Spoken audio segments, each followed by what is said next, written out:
Do you want to know how to price your product right para ma-maximize ang iyong profits for your business? Do you want to know the different costs associated in producing a product? And litong-lito ka na ba kung paano kino-compute yung product, yung cost, etc.? Walang problema because tamang-tama in this learning adventure, we'll talk about pricing and costing strategies for entrepreneurs. I'm Jerry Ilaw, the founder of OLearn, and I'm also a certified public accountant, certified internal auditor, and also a certified professional marketer. And in this learning adventure, we'll talk about those things, okay? I've simplified product costing and pricing strategies para mas madali mong maintindihan. In fact, I created this framework. I called it a MAP framework. Ano ba yung MAP? Okay, so yan yung ima-map natin. The first one, M, is measuring costs. Dito natin titingnan ano ba yung mga costs associated in producing a product. Meron tinatawag variable costs or variable expenses, fixed expenses, etc. Pag-uusapan natin yan. Then we'll talk about assessing the different pricing models. Meron dalawang pricing models that we'll talk about, the cost-based pricing and also the value-based pricing. And then lastly is pricing to market. So how should you really price your products to maximize your profits and make your business sustainable? Okay? And natawag ko tong learning adventure. Bakit? Because this is not just your typical learning adventure or naman napapanood nyo sa YouTube because we'll use the power of AI. Okay? We'll have personalized content for you. So when we talk about examples later on, don't worry if it's not applicable to you because we will use AI to really give you personalized examples. Okay? Paano mag-work yun? Mamaya, malalaman nyo. So excited na ba kayo? Yan, let's do it! So, pag-usapan natin yung lesson 1, which is measuring costs. Okay? So, yan yung M na portion.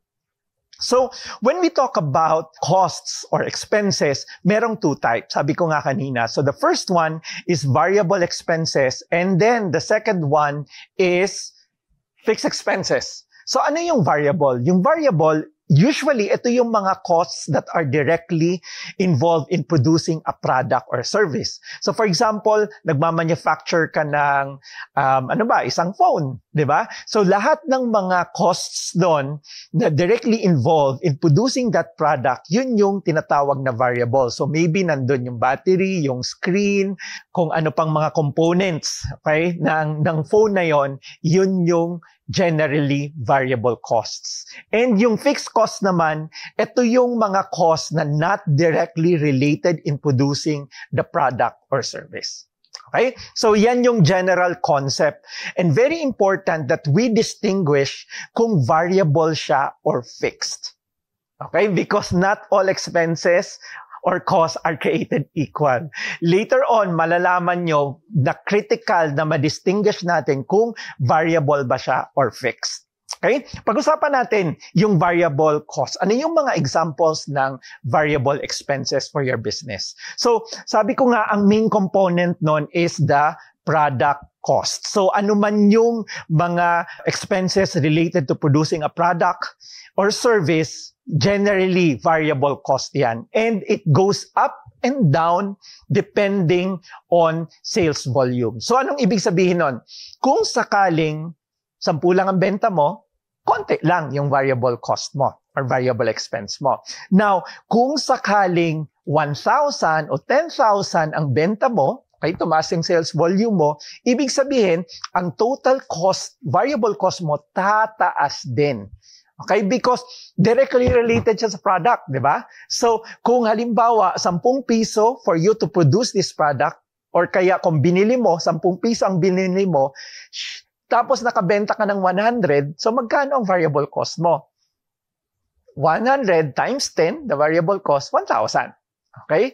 Ngayon, kung nakabenta ka ng 10,000 ng particular product na yon, yung magiging variable cost mo is now 100,000. Diba? 10,000 times 10 pesos na variable cost per unit, so that's 100,000. So makikita nyo, nagva-vary siya depending on sales volume. Kaya siya tinatawag variable costs. Okay? Now, kung hindi pa malinaw, pag-usapan natin more examples on ano yung mga variable costs. So, for example, nagbebenta ka ng cupcake. Okay? Simple business. So, ano ba yung mga examples ng variable costs? Ano yung nagpa-fluctuate na related sa pagbebenta ng cupcake? So first and foremost would be the raw materials. Okay, so siguro dito kung ribbon siguro kasama plus of course the flour, the sugar, and itong paper, etc. So yan ang mga kasama sa variable costs. Another one would be packaging. So, kung pinapackage mo siya pa isa-isa or dose-dosena, then syempre, pag tumataas yung benta mo, tumataas din yung packaging mo. So, that's another expense or cost na related sa product. The next one is labor kung per piece. So, anong ibig sabihin ito? Ibig sabihin yan, yung expenses natin, kung binabayaran natin yung nagbi-bake per piece, then ibig sabihin variable yon. Kasi kung marami siyang binake, 100, ang bayad mo is this much. Halimbawa, 5 pesos na lang, 500 ang bayad mo. Kung ang binake niya is 10 lang, 50 pesos lang. So, that means na variable yung expense na yon. So, ang labor can be fixed. Ibig sabihin, may pinuduce siya o wala, magbabayad ka ng fixed salary. Maybe the minimum wage or maybe magkano man, 700, 1,000 pesos per day. Pag fixed yon, ibig sabihin, hindi siya variable. Kaya nga fixed eh. Pero kung per piece ang bayad mo, then it becomes variable. Okay? I hope medyo nagiging malinaw na. And the last example siguro ng variable cost for a cupcake business could be shipping and transportation. So ito depende kung sakaling ang sumasagot o nag-shoulder ng expense ng shipping and transportation is your company. Pero ngayon, medyo uso na, di ba? May Grab ka na, may Lalamove, etc. Ang nag-shoulder ng expenses na yon is the customer. So in that case, hindi na siya part ng variable cost for a cupcake business. Okay?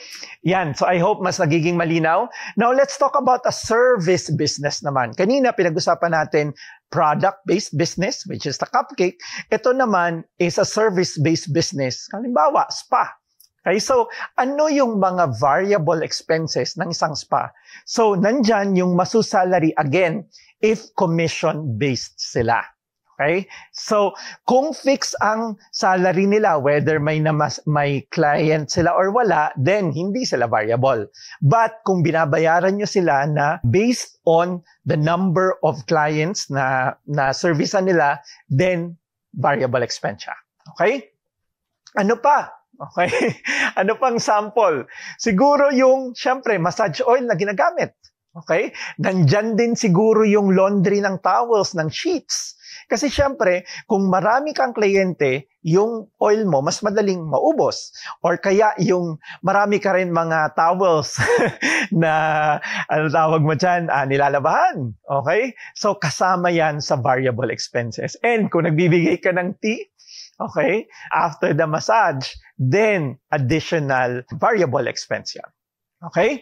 And last example natin is an online business. So, napag-usapan natin examples ng variable costs for a product-based business, for a service-based business. Ito naman, isang online business. So, ano yung mga examples ng variable cost? So, first is, syempre, cost ng product. So, binili mo maybe sa China o sa Divisoria mo binili, tapos nire-resell mo online, yung cost mismo, magkano yung bili mo ng product na yon. Okay? Yan yung variable expense. The second is normally, ang mga online business, they do Facebook advertising. Okay? So, meron silang tinatawag na, di ba, cost per acquisition. Okay? O magkano yung cost per sale for each advertisement. So, in this case, yung advertising expense mo, since variable siya, depende kung malaki ang gastos mo for advertising and malaki din yung benta mo, then in that case, variable expense siya. Then the third one, maybe hindi nyo masyado itong napapansin, but this is a good example of a variable cost, is credit card processing fee. So kung nagpa-process ka ng credit card, di ba, Stripe o kaya PayPal, merong PayPal fee, merong Stripe fee. So ang nangyayari is binabawasan, halimbawa, nabenta mo 1,000 pesos, may certain percentage, 1.5%, 2%, etc. nababawas sa'yo yung payment processor and di-deposit na lang na pera sa'yo is the net amount. So in that case, the credit card processing fee is a variable expense. Bakit ulit? Sana nasagot nyo na to ngayon o masasagot nyo na.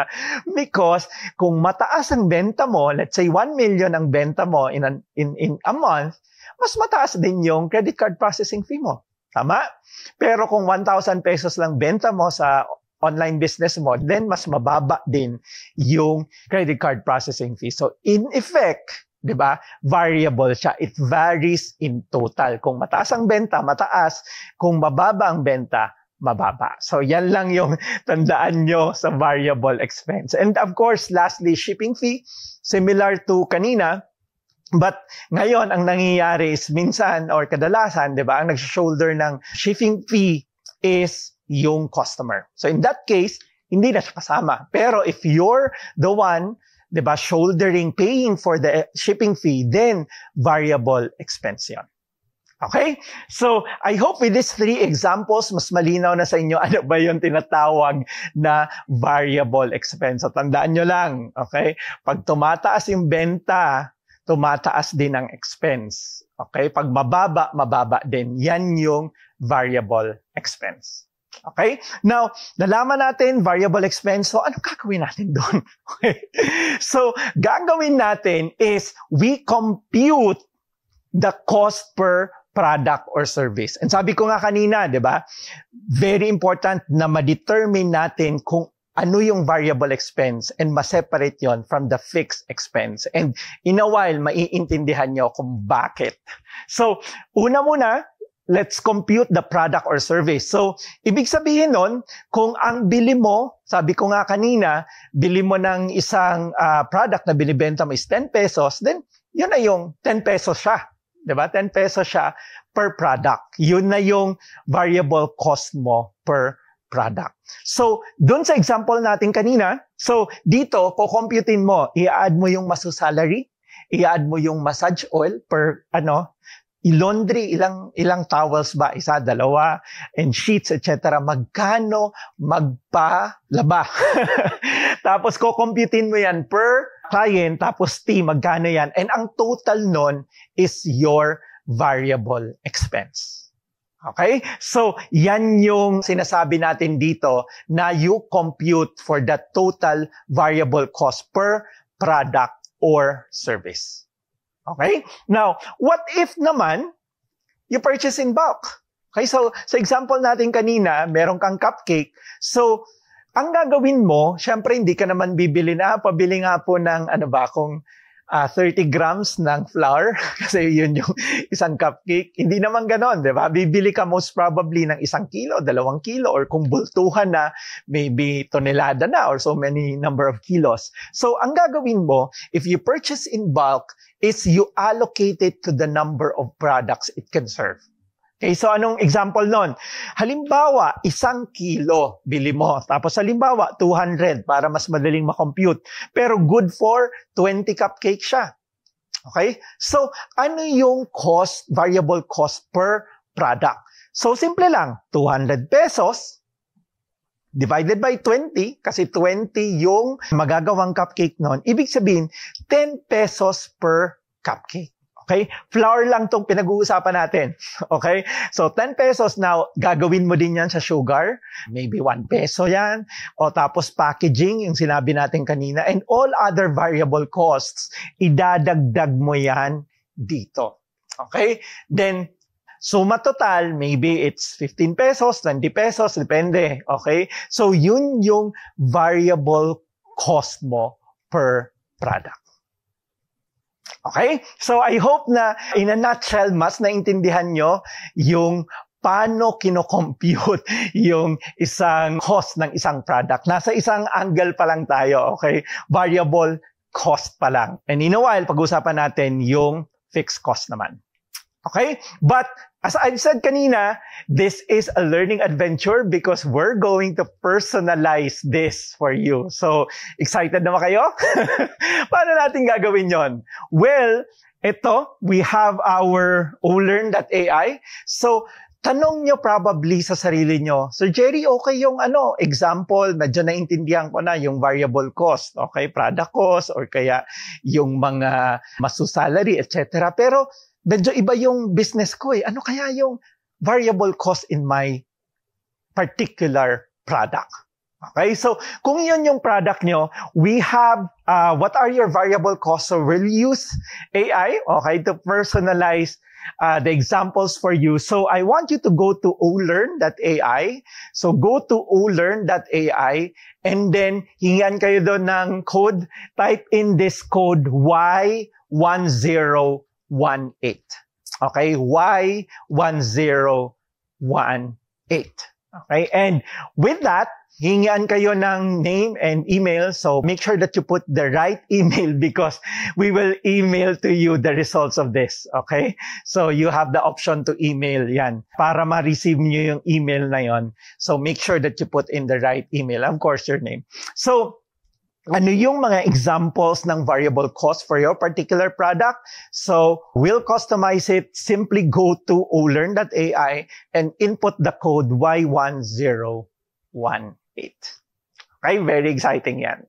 And of course, later, marami pa po tayong personalized content for you. So as I've said, this is a learning adventure.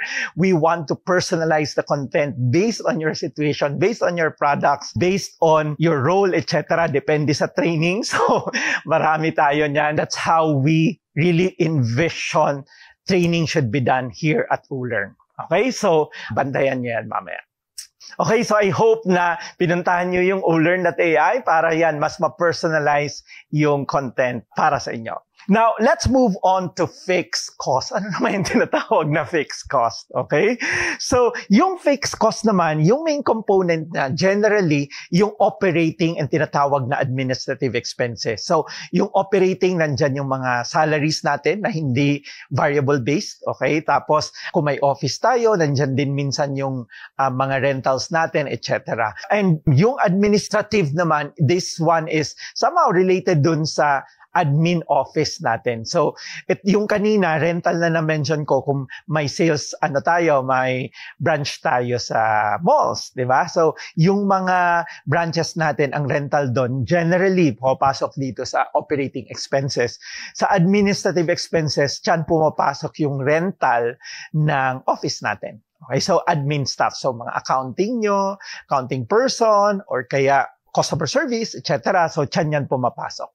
So, ngayon, ito is all other expenses that are the same in total regardless of volume. So, kanina pa ulit-ulit ako, pag variable, tumataas, pag mataas ang benta, pag bumababa, bababa din.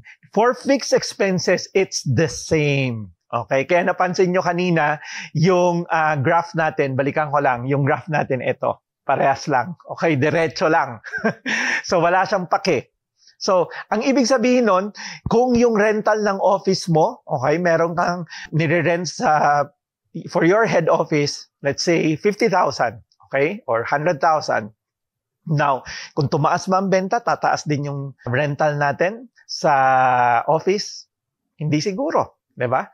Kung walang benta, wala ka rin bang rent? Hindi siguro, kasi fixed yung rental natin sa office. So, that's what I mean by the same in total regardless of sales volume. So, ano yung mga examples? Salary. So, as I mentioned, yung mga salary na fixed, hindi variable, then that's considered fixed costs. Depreciation natin. So, meron tayong maybe laptop, meron tayong cellphone, meron tayong mga office equipment, etc. Yun, dinidepreciate yun. So, ibig sabihin, parang medyo ina-allocate natin yung expense natin. Meron tayong parang depreciation expense every month. So, kung ang isang computer can be used for 3 years, Tapos ang bili mo is 36,000 para simple computation na lang. 3 years is ilan yan per ilang months yon. That's 36 months, 'di ba? So, yung computer mo 36,000 divided by 36 months, ibig sabihin 1,000 pesos yung depreciation expense every month. So, yung depreciation expense na yan for using that computer, regardless kung may benta ka o wala, di-depreciate yung computer na yan. So, in that case, fixed expense siya. The same is true for yung mga cars mo, yung mga office chairs, office equipment, mga printers, etc. So, meron tayong depreciation expense yan na fixed. Utilities, okay? So, meron tayong maybe line ng telepono, meron tayong fiber connection, etc. Water, so generally the same siya. So fixed, considered as fixed expense siya. Communication expense, so may mga plans tayo as long as, diba, hindi ka lumalagpas doon sa plan mo every month, more or less fixed yung expense ng communication. And then, na-mention ko kanina, yung rent. Diba? Fixed siya unless variable expense. For example, merong mga malls na, especially kung nasa food business ka sa malls, meron silang tinatawag na percentage rent. So, anong ibig sabihin nun? Kung tumaas yung benta mo, tataas din yung rent mo because it's a percent of your sales. So, in that case, hindi siya fixed. Okay? So, but generally, yung rent natin sa office, etc. are considered fixed every month. Tapos, ads that you cannot track. So, if you're doing marketing, etc. or ads na medyo hindi mo matrack related sa sales, doon considered as fixed, especially kung may budget ka every month. Okay? So, ito yung mga examples ng fixed expense. Now, you might think, pero fixed ba talaga yung fixed expense? Hindi ba? Minsan tumataas din siya. Okay? So, possible yon. Okay? So, for example, yung business mo, nasa isang 100 square meter ka na office, tapos it can accommodate maybe 30 people. Okay? Tapos, lumaki yung business mo. Okay? Nag 10 times. Tapos, 10 times din, assuming yung tao mo. So, 300 na. Tanong, kakasya ka pa ba dun sa 100 square meter na office mo? Maybe hindi na. Okay? Maybe makakuha ka ng strategies na mag-work from home sila, etc. Pero baka mahirap na. Okay? So in that case, eventually, tataas din yung fixed expense mo. Okay? Or maybe sobrang booming yung business, nag-hire ka ng additional na tao. Okay? So yung salary, hindi na lang siya fixed in total, kundi nagdadagdag ka because nagdadagdag din yung tao mo. So in that case, yung fixed expense mo, in a way, tataas siya, okay? Pero it's not directly related to the fluctuations ng volume. Okay? Hindi siya tulad nung kanina na kung walang benta, wala. O kaya kung tumaas ka ng benta mo, tataas din. Okay? So, yan yung difference niya. In fact, in accounting, tinatawag siyang relevant range. So, in practice, wala talagang fixed lahat, di ba? So, parang step siya. Ito yung fixed up to a certain point. Tapos maybe lalaki ang office mo. Maybe yung production mo, factory mo lalaki na. Okay? So, in that case, tataas siya na ganito. Tapos, fixed na naman siya for that particular time. So, ang tawag dito, okay, sa portion na to, it's relevant range. So, pag pinag-usapan natin ang fixed cost siya dito sa portion na to. Okay? Hindi forever. So, walang forever pag dating sa fixed cost. And samantalang, yung kanina na tinatawag natin na variable cost, ang behavior niya is pataas. Okay? So, ito yung costs, ito yung volume. So, habang tumataas yung volume, tumataas yung cost. Samantalang dito, habang tumataas yung volume mo within the relevant range, same ang cost mo. Okay? So, ganyan, graphically, pag tiningnan mo yung difference ng variable and fixed expense. Yung variable is directly proportional siya. Okay? So, ngayon, ano naman ang gagawin natin when it comes to fixed cost? So, sa fixed cost, similar to sa ginawa natin kanina that we computed the variable cost per unit, dito naman, kukomputin natin yung fixed cost per unit. So, paano ginagawa yon? Generally, you divide the fixed expenses by the total products sold or projected sales. So for example, salaries mo, rent mo, depreciation mo, etc. Assuming 500,000. Kaya yan yung total. Then you divide it by the total products sold. So kung ang benta mo is, let's say, 1,000 units, okay, assuming na lang 1,000 units, so 500,000 divided by 1,000 units, that's 500 pesos. So yung 500 pesos mo, that's the fixed cost per unit sold. Okay? So another example, 30,000, mas mababa para mas madaling ma-imagine. Tapos meron kang total items sold, 500. So fixed cost mo per item, that's 30,000 divided by 500, lalabas 60 pesos per item. Okay? So, yan yung gagawin natin. So, na-compute natin yung variable cost per item. Ko-computein din natin ang fixed cost per item. So, net-net, meron kang, assuming na lang, 150, okay, for easier computation. Variable cost mo per item, 150, na-compute mo. Now, fixed cost mo, 60, yung kinompute natin kanina lang. So, ibig sabihin, ang total product cost mo is 210. Okay? So, that's the total product cost. Pero, again, hindi siya suma total lang na 210, kundi binake down natin. And sabi ko nga kanina pa, importante na mahiwalay natin ang fixed and variable costs. Okay, malalaman natin yan in a while kung bakit very important. So in this case, variable is 150, fixed cost is 60, total 210. Okay? Now, you might be thinking, kanina, yung assumption natin doon sa 60 is 30,000 na fixed expenses divided by 500 units. Okay, tama. Kung natatandaan nyo, 500 units. Now, what if yung sales ko is 300 lang?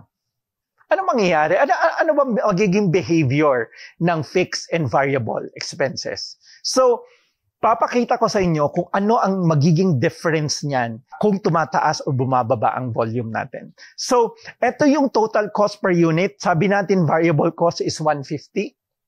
So, since variable cost siya, ito parang kaya maraming nalilito dito. Di ba sabi ko kanina, yung variable cost varies in total.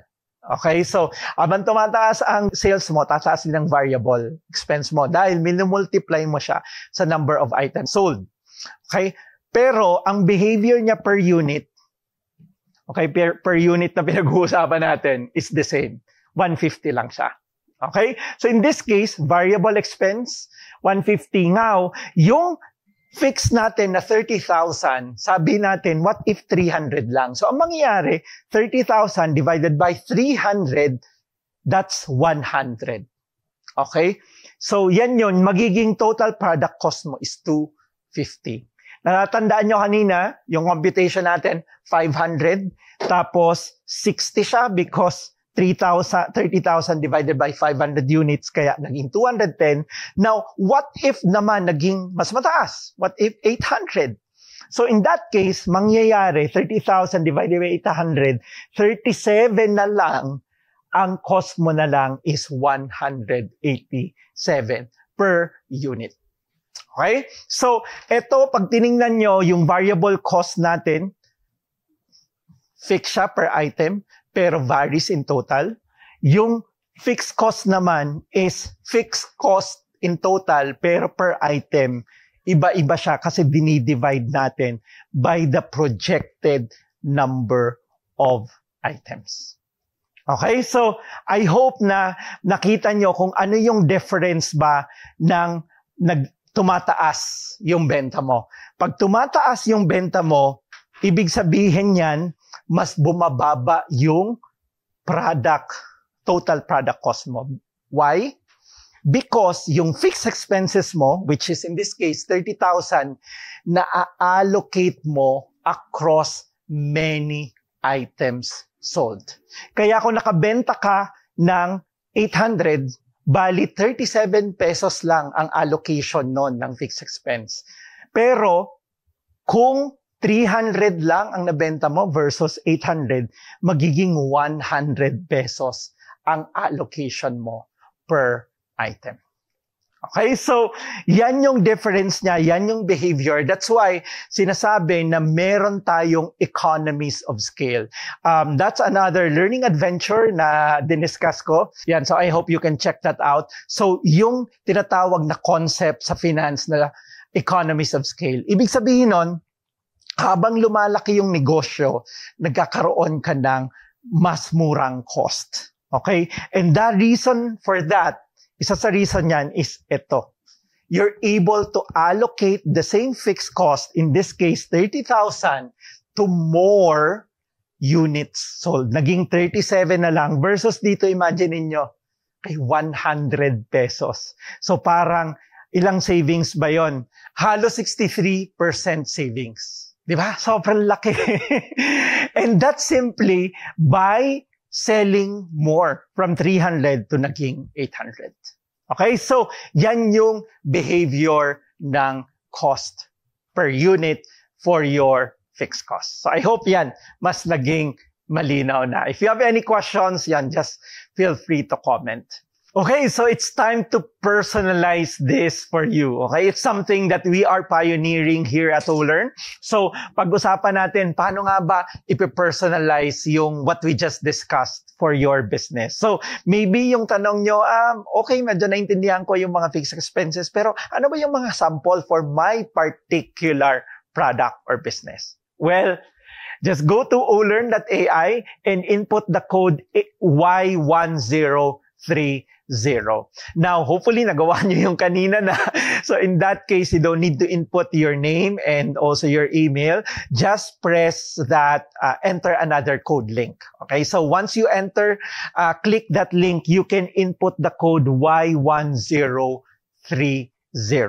And it will give you a personalized content or examples of some of the fixed costs for your particular product or business. Okay? So that's how we do it here at OLearn. We want to personalize things for you. That's why this is called a learning adventure. And syempre, later, we have more personalized content for you. So make sure that you stick around. So yan, so I hope na download nyo na or kaya na-click nyo na yung ating personalized content for your business. Now, balikan natin to. Okay, so sabi natin, kung natandaan nyo, ito yung pinag-usapan natin na total cost per unit. So, makikita nyo kung 300 items, 250. Kung 500 items na benta nyo, mas bumababa, 210. Pag 800 naman, 187. Now, kanina ko pa sinasabi, importante hiwalayin siya. Okay? Hindi lang siya yung 210, kundi dapat naka-breakdown yung fixed and variable expenses. Okay? Bakit? Okay, sasagutin na natin yan. Bakit importante na nakikita nyong nahiwalay yung variable and fixed expense? Well, because if your sales price is below the variable costs, okay, the more you sell, the more you lose money. Okay, so ulitin ko. Okay, balikan natin to. So, for example, in this case, the variable expense is 150. Now, assuming nagkamali ka, okay? Nagkamali ka, hindi mo pa napapanood tong learning adventure na to, na compute ka, may mga na-omit ka, so nangyari, 130, akala mo 130 lang yung cost mo. So, naglagay ka, nagbenta ka, inopen mo, 130, tapos may nakakita, nag-order ng 1,000 pesos, ay 1,000 items. Okay, so sabi, wow! Tiba-tiba ako dito kasi 1,000, ang dami, isang customer lang. Well, teka muna. Because sabi natin, kapag ang sales price mo is below the variable cost, the more you sell, the more you lose money. Okay? So, ano ang ibig sabihin nun? 150 ang variable cost mo. Variable pa lang hindi pa to fixed cost pinag-uusapan natin. Variable is 150, tapos nagbenta ka ng 130 pesos lang. Okay, kasi hindi mo pa alam kung ano mag-compute, di ba? Mali-mali yun na-compute mo. So, ibig sabihin, may lugi ka na 20 pesos. Tama? 20 pesos per unit. Now, yung isang customer, nag-order ng 1,000 units. So, magkano na ngayon yung lugi mo? Ang lugi mo na is 20 pesos per unit times 1,000, which is total 20,000. So, ang total na lugi mo is 20,000 for that particular customer. Okay? Tapos, di mo pa siya na-realize, sinerve mo, and then may isang customer naman natuwa, nag-order na 10,000 units. Okay? Matutuwa ka ba doon? Hindi. Ang sagot, hindi dapat. Because in that case, if you serve that 10,000 units order, ang mangyayari, ang lugi mo for that particular client is 200,000. That's 10,000 times 20 pesos per unit na lugi mo. Okay? So, ito yung sinasabi natin na the more you sell, the more you lose money. Okay? If mali yung pricing mo and that's below the variable costs. Kaya very important na nakikita mo kung ano yung variable cost, hindi lang total costs. Okay? So, yan yung first reminder. If your sales price is below the variable cost, the more you sell, the more you lose money. Okay? Now, para saan, 'di ba? Ginagamit yung variable cost pa. Well, you can use the variable cost for setting the price for special order. Kumbaga, yung variable cost mo, yan yung floor price. Yan yung ultimate minimum price. Kaya siya tinatawag na floor price. Hindi ka pwedeng bumaba doon. Okay? Hindi pwede. Okay, so in this case, kung sakaling ang variable cost mo is 150, tapos may nag-order, sabi nga natin ng 10,000, pero sabi niya, 10,000 na mga ordering ko, 130 mo na lang ibigay. Papayag ka? Hindi. Well, di ka dapat pumayag because sabi nga natin, the more you sell, the more you lose money if your price is below the variable cost. Pero, kung ang selling price mo is 250, tapos sabi niya, bulto naman bibiling ko 10,000 units. Can you give it to me for 200 pesos? Okay? Papayag ka? Hindi. Well, pwede kang pumayag. Dahil ang variable cost mo is 150 lang. And in this case, in fact, kinumpute nga natin to dito, 800 pesos lang ang lalabas, ang total cost mo is 187. So kung 200 pesos ang presyo niya, mas kita ka pa doon actually. Okay? So, ito yung, kumbaga, knowing the difference between variable and fixed cost is very important because yung variable cost mo per unit is your floor price. Yan yung absolute minimum. Now, kung ang total cost mo is 250, that means you can price for special orders lang to, for special orders, even below 250. Okay, pwede yon for special orders. But of course, hindi yan yung tamang pricing strategy. We'll talk about the different pricing models in a while. Okay, but I'm just demonstrating the point na 250 yan, kahit na 250 yung initial computation mo, tapos may bulk order ka na suddenly 10,000 o 100,000 units, tapos gusto niya 200 pesos, pwede yan. Okay? Pwede yan because it's above your variable cost. Okay? So, I hope medyo mas naging malinaw. If you have questions, then just comment below. So, again, ulitin ko lang. If your sales price is below the variable cost, the more you sell, the more you lose money. And you can use yung variable cost per unit as the floor. Okay? Floor siya for special orders. Ito yung especially sobrang laking client. Gusto mong kunin because maganda sa portfolio mo. Diba? In that case, you should never go down below the variable cost. Okay? So, and sige, syempre, we want this to be more interactive. So, can you share what you are learning so far? So, pause this video and yun, comment below. Ano ba yung mga natututunan nyo? You know, when you do that, mas nakikristallize yung natututunan nyo and mas hindi nyo siya makakalimutan. And at the same time, so yun yung first benefit. The second benefit is also people are reading your comments. So minsan pag nakita nila, ay oo nga, no, hindi nila naisip. Tapos na-realize na, tama to. So in that case, you're also helping other people. So yan yung dalawang great benefits in putting your comments and sharing your experience. So pause this video and then comment below what are you learning so far. And then we'll see you sa next lesson. Okay, sige. So pag-usapan na natin yung lesson 2. Okay? So meron tayo na tandaan nyo map na framework. So M, we just finished measuring your costs.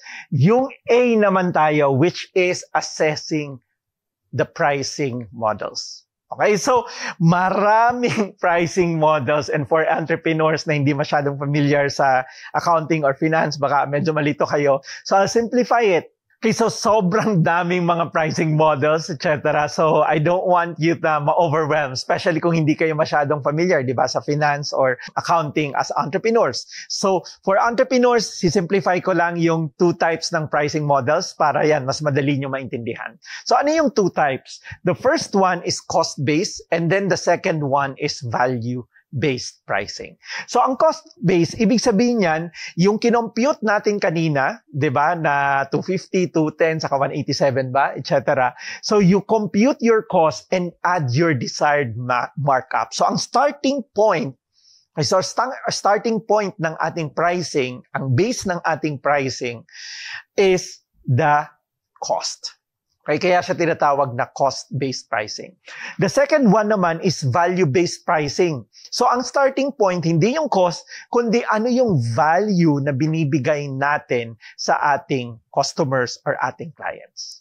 So pag-usapan natin a little bit more ang cost-based. Okay, so sabi natin, add the desired markup from the total cost. Okay, so ano example nito? Assuming yung total product cost mo is 1,000. Okay, and you want to add a 50% markup. Ano yung 50% ng 1,000? 500, di ba? So kaya ang total mo is 1,500. So in this case, ang pricing mo is 1,500. So yan yung cost base. Kanina, meron din tayong isang example, di ba? At 300 units, kung natatandaan nyo, na meron 250, merong 210, tapos yung sa dulo, 187. I hope yan, natatandaan nyo pa. If not, yan, you can go back to the earlier part ng video natin. Now, assuming 250 at 300 units, so 250, tapos gusto mo ng 100% markup. Gusto mo ng doble yung presyo. So in that case, 250 plus another 250, which is the 100%, yun yung 500. So, yan yung cost base. So, binabase natin yung pricing natin based on how much cost does it take us to deliver that product or service. Okay? Now, I want to provide some reminders lang if you want to do this. So make sure to include all, all costs. That means variable plus fixed. Okay? Not only that, make sure that you don't omit any costs. Otherwise, syempre, understated yung pricing mo. So, dapat to include all costs, variable plus fixed. And then, the next one is make sure that your markup should be enough to cover price fluctuation. So, nangyayari, minsan, gusto natin, 20% markup lang. Pero, nagmahal yung raw materials, di ba? Suddenly, yung supplier natin nagtaas ng presyo, etc. Very thin margin such that pag nagtaas yung raw mats natin or kumbaga yung product cost natin, negative na tayo. Okay? Medyo mahirap magtaas ng presyo. So, make sure na when you set that markup, dapat kasama na doon yung price fluctuation. Somehow may buffer ka na kahit na medyo tumaas yung gasolina, di ba? Tumaas yung harina, etc. Flour natin, hindi ka agad-agad malulugi. So may enough buffer ka. Okay? So, madali lang maintindihan yung cost base. That's why, karamihan ng mga entrepreneurs, ito yung ginagamit na pricing model based on cost. Okay? But, Ako, I prefer the other one, which is value-based pricing. So anong ibig sabihin ito? We price based on the value that we provide regardless of how much it costs us. Okay? Tapos, the key lang is to make the customers see the value. Yun yung importante. Kasi yung cost mo might be this, pero ang value nun sa customer, eto. Okay? Kung ang value nun sa customer dito, then that means pwede kang, ito yung buong leeway mo ng pricing, which is usually mas mataas. Ngayon, kung ito yung cost mo, tapos magti-20% ka lang o 30%, ito lang yon. Pero pang nag-value-based pricing ka, then baka ito dapat yung presyo mo. Okay, so that's why I'm really fond of pricing based on value. Now, nakalagay dito, importante that the customer see the value. Now, pag pinag-usapan nating value, it can be different for different customers. So, for some customers, quality is a value. Diba? A great value. Kung mas maganda yung quality mo, mas tumatagal, diba? Hindi sirain, at nagdi-deliver ng results. Okay? So, kung anong gusto niya, nagdi-deliver. So, for example, pampaputi. Magaling magpaputi. Nagdi-deliver ng results, then that's value for the customer. May ibang mga customers naman na gusto nila convenient. Okay? Ayaw nila ng papapilahin mo ng 1 oras, 2 oras. Okay? Or kaya pupunta doon sa malayo para bumili ng product mo. Okay? Gusto nila, dinideliver. Okay? Gusto nila, mabilis yung processing. So, that way, convenience is a value for that particular customer. May iba naman na gusto nila customer service. Di ba? Alagang-alaga mo sila. Pagdating nila sa branch mo, bini-welcome mo, tapos baka may pakape o pati o pa-snack, etc. Alam mo yung pangalan nila, tapos pinapaupo mo lang, pinaprocess mo na lahat. So, customer service, yun yung gusto nila. Meron ding iba na prestige and exclusivity, di ba? Proud sila na they own that product. Okay? O nakasali sila sa exclusive na community mo. Okay? Hindi lahat pwedeng pumasok. Diba? Only few are chosen. Okay? So, yung exclusivity na yun yung value nila. Maybe some other customers prefer customization. Okay? So, meron kang selection siya na 10, pero gusto ko customize. Pwede bang ganito sa akin? Pwede bang idagdag natin to, etc. Or ganitong color. So, customization is a great value for them. Some maybe experience. Okay? So, gusto nila makita yung experience na yon, memorable for them, then they value that. And then, another example is social impact. Sinasabi yung mga Gen Zs ngayon, di ba, they prefer socially responsible companies. So, when they see that you support maybe the environment or kaya zero carbon footprint tayo, etc., they value that and mas prefer kanila.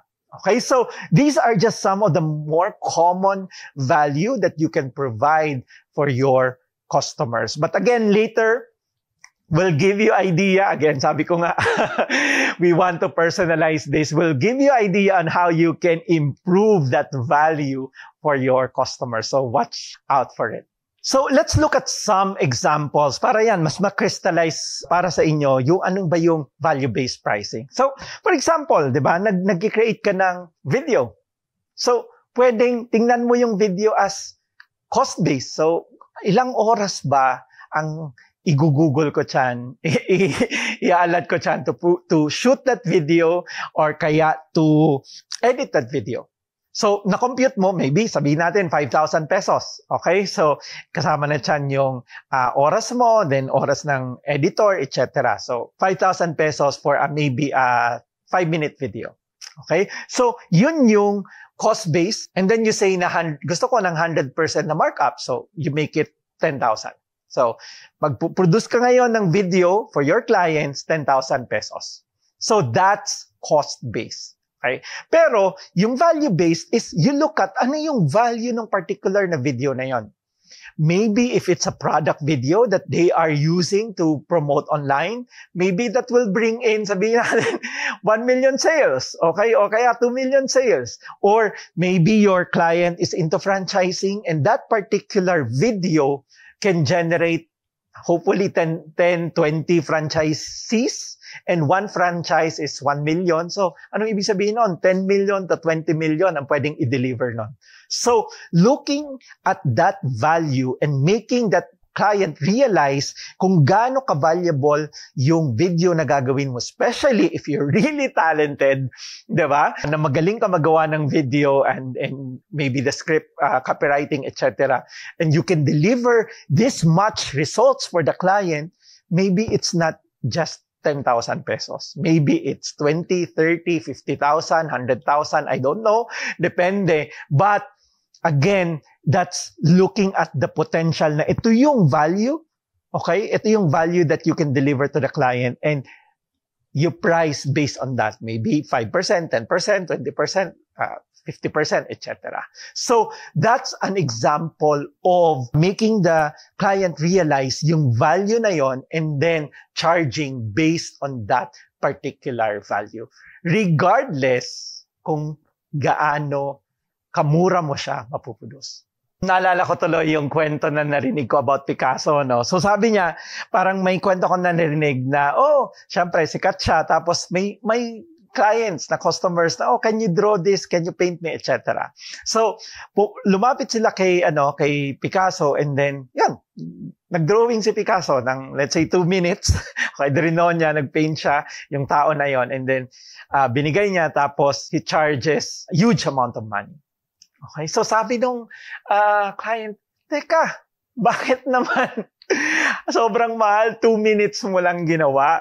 Okay, and you know what Picasso said? He said na, I practiced 20, 25 years or 30 years of my life to make that painting in 2 minutes. Okay? So, ganun siya. So, maybe you're a master of videography, di ba? May special talent ka na talagang magiging convincing and very effective yung video na yon. So, in that case, you can charge higher. Regardless if it just only takes you 1 hour, 2 hours. Okay? So, yan yung value-based pricing. Now, ano pa yung mga examples? Well, if you look at this, sabi nyo, baka isipin nyo, baka naman sa ano lang yon sa service. Well, not necessarily. Okay? So, you see here, 3 pillows. Okay? So, pag tiningnan mo, itong pillow na to, medyo maganda pa nga, pero yan, dinuha ko lang yan sa isang online platform, e-commerce platform. Now, aling kaya dito yung mahal? Okay? So, pag tiningnan mo, ito, 99 pesos. So you can go to Divisoria or you can order online sa mga e-commerce platform. Isang pillow, 99 pesos. Okay? But if you go to IKEA, di ba? Merong pillow sila, itong simple na pillow nila, 490. Okay? And on the far right, okay, so makikita nyo, 10,500 for one pillow. Okay? So, bakit ganun kalaki yung disparity? Well, that's pricing based on value.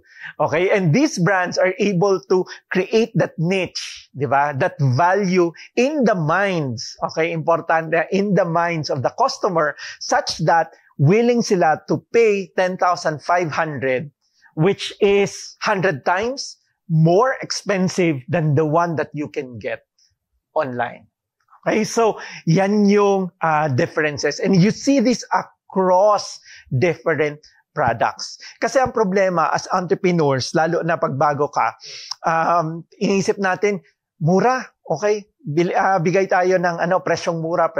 Gusto natin affordable. Well, not necessarily. You need to look at your market and tingnan ano yung value na napro-provide mo and how much are customers willing to pay for that value. Okay? So makikita mo yan across different products. Okay? If you're a woman, siguro mas familiar ka dito. So you can buy a bag, 1,000 pesos, or you can upgrade and buy a product, same bag. Diba? Functionality-wise, it's the same. 15,000, merong 100,000 na bag, merong 500,000. Yung basic lang yan, yung mas mahal pa niyan is 1 million, I don't know, maybe 2 million pa. Okay? It's the same bag, parang same na bag, same functionality, but yung price niya sobrang nagva-vary. Okay? And dito natin pag-uusapan yung sinasabi natin kanina, di ba, na value is prestige and exclusivity. Kasi kung Hermes, di ka basta-basta makakabili ng Hermes. Kung may 1 million pesos ka ngayon, gusto mo mamili ng Hermes, good luck. Di ka makakabili basta-basta. The same way with Rolex. Even if you have the money, di ka basta-basta bebentahan. Because yun nga, exclusivity. That's how they kumbaga, make it very prestigious to own one. It's a privilege. Okay? It's a privilege for you if they let you buy their product. So, ganon kaganda yung naging branding nila. Okay? So, yan yung examples natin. Talagang varied yan, depending on the value. And then last, kung mahilig ka sa kotse, yan, maybe you can buy an Altis for 1,000, buy a Camry for 2.4, or buy a BM for 3.8 million. And of course, marami pa yan papunta doon. Di ba? Mas mamahal pang kotse, etc. But the point I'm trying to say is, it may look, di ba? Commoditized lang na, hindi, parehas lang yan, kotse. It can bring me from point A to point B. Well, oo, dapat, di ba? Logically, but emotionally, may iba-iba siyang value that are being provided to the customers. That's why some are willing to pay 3.8 million or even 8 million, meron pang 20 million for a car na just the same, di ba? Moves you from point A to point B. Okay, so yan yung examples. And I hope this opens your mind na you don't need to just compete on price. Okay, kailangan mo lang talaga mag-provide ng value for your customers. Okay? And a note on quality and price, because this is a common, kumbaga, journey ng mga entrepreneurs, lalo na bago. Gusto ko mababang presyo, o gusto ko quality din, etc. Well, quality versus price, my advice for you is to choose between quality or price. Mahirap po na you claim na maganda or the best yung quality mo, and then you offer the lowest price. Okay, medyo mutually exclusive. So, mahirap panindigan yon. So, pili ka lang ng isa kung gusto mong low cost or gusto mo quality, pero not necessarily the cheapest price. And then, also, there's no strategic advantage for being the second lowest price product, because eventually bukas o next week may papasok na new player and willing to undercut you. Kaya medyo mahirap to compete on price. And because of that, it's not a sustainable competitive advantage. Okay, the same way yan dito sa pag nakita natin, made in Japan versus made in China. Ganon talaga. Okay? So, let's personalize this again. Sabi ko nga, this is a learning adventure and we want to personalize things for you. Make it really easy for you to understand and implement what you are learning now. So, let's go to olearn.ai, and this one, I want to give you ideas on how you can provide more value for your customers. Kasi nga, if you provide more value, that means you can charge higher.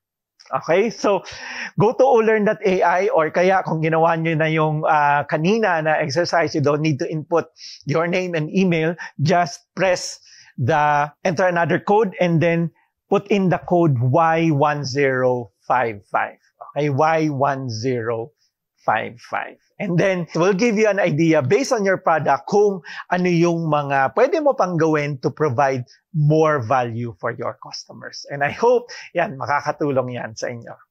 Okay, sige. So, tapos na tayo. Again, yung MAP framework. Okay, so measure costs. Yun yung pinag-usapan natin kanina. And then the second lesson natin is A, which is assessing the pricing models. And now, we'll go to the last ng MAP framework natin, which is pricing to market. So, pinag-usapan natin yung cost-based pricing and value-based pricing. Ano yung preference ko? Well, I guess na medyo nahalata nyo na kanina, it's value-based pricing. Now, the key thing is, yung P natin is price to market. Anong ibig sabihin nun? You need to price what the market can bear. Okay? So, minsan, preference natin na ganito, pero if the market cannot bear it, wala tayong magagawa. Okay, so for example, nagbebenta ka sa mga taong walang trabaho. Okay, so walang pera. So, kahit na ang value mo ganito, 'di ba? Pero kung wala talaga silang pera, ito lang ang kaya nila, that's what the market can bear. Okay? So, wala kang magagawa. That's why, when you go into business, aside from, kumbaga, conceptualizing yung product na yon, ang more important thing is, sino yung target market mo? Sino yung primary target market mo? And can they afford your product?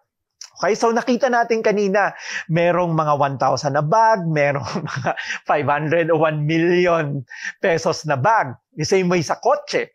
They have different target markets. And sometimes, make or break yung pagpili ng target market. Okay, kaya very important as entrepreneurs na yan, mapili natin yung tamang market because we can only price based on what the market can bear. If the market can bear ganitong presyo, then pwede nating sagarin yan. Okay? Now, I'd like to share this parang backstory, no? So, I'm the owner of Ink All You Can. So, it's an ink refilling business. We started in 2005. Tapos, until ngayon, meron pang ilang branches ng Ink All You Can sa mga malls. Now, when we started this, so, yung ink refilling business, so, we're charging, noon kung gumagamit kayo ng printers, etc., you realize na pag bumili kayo ng printer, that time around 2,000 pesos, may kasama na yan na ink cartridge. Ito. Ba? Tapos, pag naubos yung ink cartridge na yon, bibili ka ng bago. Alam niyo kung magkano? Natandaan niyo pa ba? Okay, so it's priced almost the same as buying a new printer with printer inks. So, crazy, di ba? So, parang 2,000 pesos ang bili mo ng printer na may ink. Pag bibili ka ng cartridge na lang, almost mga 1.6 o 1.8. Para kaming halos bumili ka ng bagong printer. So, that's the pricing, in a way, strategy na ginawa ng mga printer companies. That's why nakapasok yung mga ink refilling business. And actually, hindi lang ink refilling, kundi pati continuous ink. So, in this case, ang value na pinoprovide namin, diba? Value na pinoprovide sa customer, if they choose to buy the original, it's 1,600. Or kung isang cartridge lang, maybe 800 pesos or 600 pesos. Diba? Now, 50% savings if they do the refill. If we refill it, ang refill namin on was 300 pesos. So that's value-based pricing. So ang value niya, it's around 600, 700 pesos. Alternative, di ba? Pero we price it at 300. Now, 50% savings sila, which is good. That's why a lot of ink refilling stations nag-boom that time because, again, customers see the value. But what you probably don't know is how much did it cost us to make that refill? Gusto nyo bang malaman? So sabi ko nga, isang refill, it's 300 pesos, okay? But ang cost nun sa amin is just around 15 pesos. Okay? Imagine, 15 pesos lang ang cost to make that refill and ang charge namin is 300 pesos. That's why, pag pumunta ka nun sa mga ink refilling stations, minsan parang walang tao. Okay? Minsan parang hindi naman nagpipila-pila. Pero buhay sila. Because grabe ang kita in one refill. Such that kahit konting customers lang, buhay. Okay? So hindi namin kailangan sangkatutak na customer. So that's a true story and that's a testament on how powerful the pricing based on value is. Okay? And again, that time, the market can bear, so the market can really afford, okay, that pricing model. So yun yung ginawa namin. That's why eventually we're able to get, we're very proud of it, sina Christian Bautista back in 2012, diba, as our brand ambassador. Now, ano yung advantage if you're able to maximize your price? So, ito gusto ko lang din daanan. If you maximize your price based on what the market can bear, it helps you maximize profits. Okay, syempre, mas kikita ka. And is it a good thing? Yes. Okay, because you can reinvest the profits to your employees and improving the products. So in that case, ang nangyari is we're able to reinvest the money that we're earning to expanding our business, to our employees, to improving our products, etc. Kesa ang liit-liit ng margin na hindi ka makagalaw, di ba? and konting fluctuations lang or konting fluctuations sa sales, etc., lugi ka na. So in the end, ano mangyayari? Sasara ka, mawawalan ng trabaho yung mga empleyado mo. So I think maximizing your profits and reinvesting your profits to your business is a good strategy. And then, of course, you're able to save up for the rainy days. Hindi naman everyday Pasko, sabi nga nila, di ba? So at least if you have enough buffer, if you have margins, profits, di ba? So pwede kang kumita pa rin, di ba? Hindi ka basta-basta magsasara. And in the end, magiging sustainable yung business mo, which will help your customers and help your employees as well. Okay? And some reminders lang, it's also possible to use combination of both pricing models. So, pwedeng for some products, based on value ka, sa iba, based on cost. You'll realize this sa restaurants, di ba? Meron silang, usually sa drinks, sobrang taas ng margins nila sa drinks. 100 pesos, 150, pero magkano lang yung cost nila, di ba?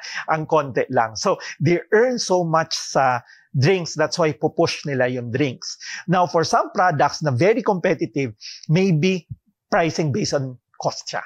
In the marketing world, merong tinatawag na loss leader. Okay, so yung loss leader, ibig sabihin, yung mga groceries natin, ang ginagawa nila, nag-identify sila ng isang product na tinatawag na loss leader. Magpapalugi sila doon. Okay? Kasi alam nila na kapag mura yung product na yon, dadayuhin sila ng customers para bumili ng product na yon. Now, syempre, pagpasok mo doon at bibili ka ng product na yon, marami ka pa rin makikita na ibang product. So, kukuha ka ng ganito, kuha ka ng ganyan, etc. Net-net, in the end, kikita pa rin yung isang grocery or supermarket.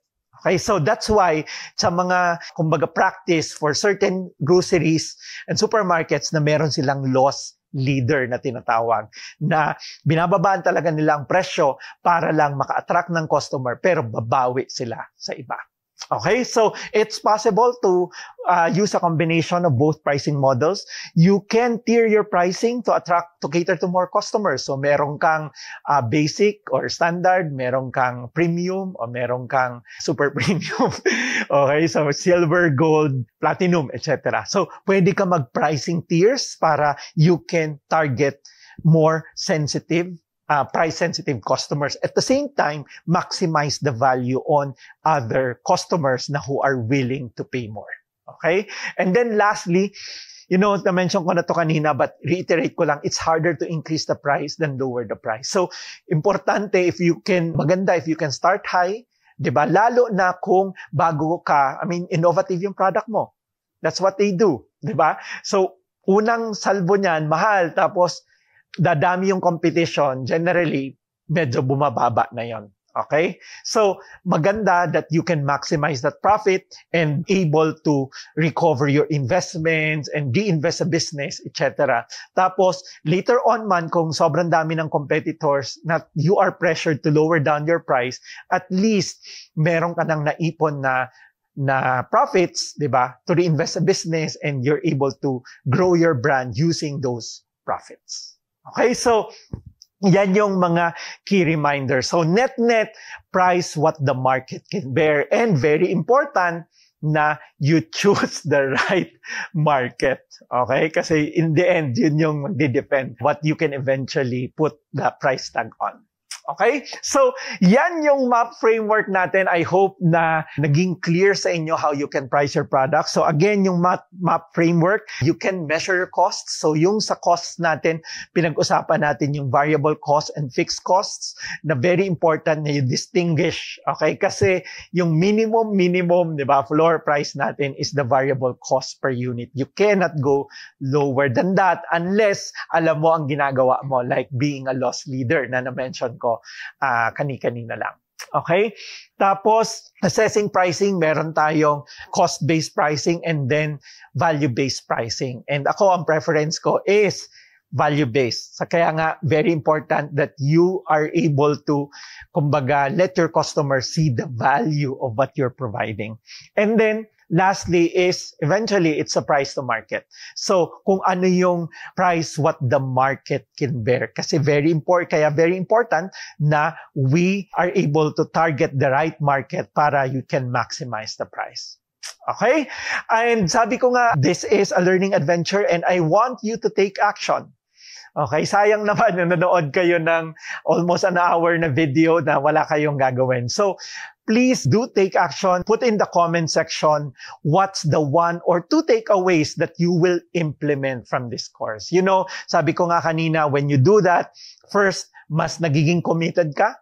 Diba? To put that into action kasi sinulat mo. And then second, it also helps other people. So just like what we want to do, we want to help you, kumbaga, become better entrepreneurs and also become successful and manage your business well. I hope na yon yung mga little things na ganito that you put in your comments or kaya yung takeaway, etc. I hope that you'll also do your part. Okay, para mas matulungan kayo to really become successful and implement what you just learned.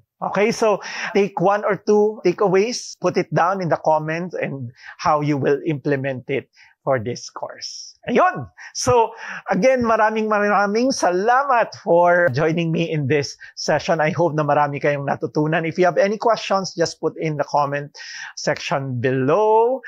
And again, this is Jerry Ilaw. I'm the co-founder of Ulearn. And I hope you'll check out our other courses. We have a circle of mavens na iba-ibang expertise na makakatulong na hindi lang sa inyo, kundi pati sa mga employees mo. Because we believe in our advocacy na magaling lahat, where every Filipino can shine given the right training and opportunities. Hindi lang iilan yung na-train, kundi lahat. That's why ang belief namin is magaling lahat, and kung merong sinasabi ngang sana all, di ba? Ang belief namin is dapat all properly trained. So, maraming salamat for watching. I hope I'll see you again in the next future na learning adventures dito sa Ulearn. This is Jerry Ilaw saying, if learning is not your priority, don't expect change. Maraming salamat ulit and see you